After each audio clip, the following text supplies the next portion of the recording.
Hey there, Mike Barter, everybody's favorite mountain guide. I don't know how you got here, but I'm glad you can make it. I decided to go and build the trailer that YouTube suggests for the channel, so you get a little bit of a better idea as to who you're dealing with, and whether you should even be taking any climbing lessons from me at all. I don't know.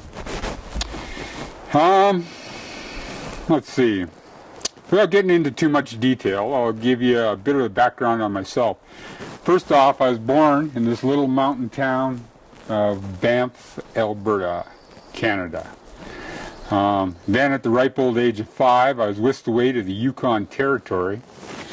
And I don't remember much of that, but shortly after that I lived with my grandparents in a Métis community of Regina Beach.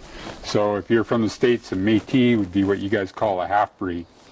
Now there ain't no use getting too comfortable in any one place, and so shortly after that I was off to Hay River, Northwest Territories.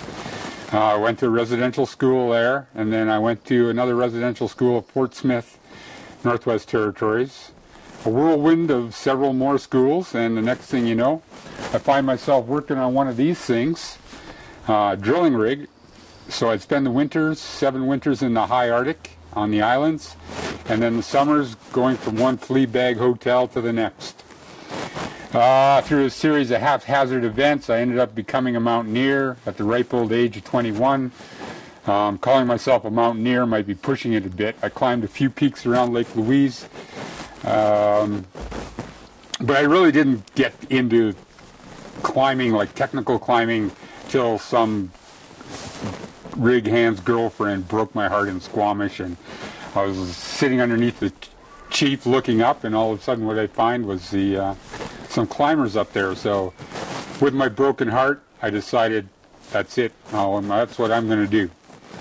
The guiding has been more of a lifestyle for me than anything else. It's more than a profession, and so it's allowed me to get outside. And I guess what it really comes down to, what matters here, is that I came out of the gate running full tilt and a full gallop, and pretty much made every single mistake that a person can make in the mountains without short of getting themselves killed. Some of them were near misses, some of them were just full-on stupid things to do in retrospect. But I'm a bit of a Wikipedia on climbing. I spent pretty much 30 years full-time, climbing, as much as 250 days a year. So most of what I know, though, you guys, is based out of the Canadian Rockies, right? And so it has a very Rockies bias to it. It's stuff that I've learned here and the way we kind of do things here. But other parts of North America and the world, for that matter, they're going to do things slightly different, so they might use a little bit of a different, whatever, a French Prussic or a Bachmann knot or something. But they'll achieve the same result. It's basically a matter of personal bias. What else can I tell you? Some of the stuff that you're going to find on this site. The climbing tools are basically the industry standard, as far as I know, anyhow, of how we do things here in the Canadian Rockies as guides or as climbers. And those techniques. The next thing to watch for, though, is the Mike's Mail series. And those videos are essentially I get a lot of mail, right? I do 1.5 million views a year, so I always get questions about certain techniques or certain applications or application of a technique or whatever, and how could you do something differently, or how would you do it? And a lot of that comes, from maybe not explaining the technique enough so that I answer all the questions, and that's basically what I've been doing with climbing tools now.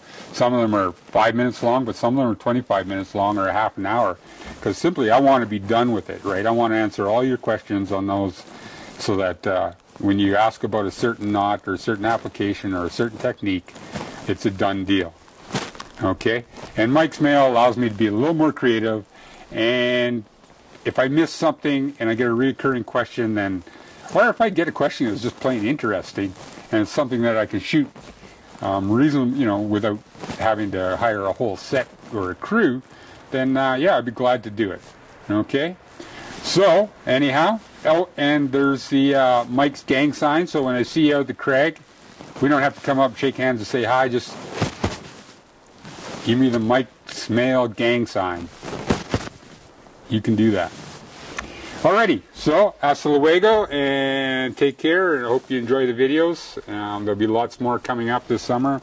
We still have to do avalanche stuff. We've got, you know, beacons, got ski touring, ski mountaineering. So there's lots and lots to cover yet. It's just a matter of when I can get them out and what season it is and how much energy I have. So hopefully we'll pick up a sponsor soon. You know, like I say, we're doing $1.5 million, so bigger than any magazine in the world. So if we get a sponsor, then I can start making these things full time and traveling to your local crag. So if you know one, send them my way. Hasta luego.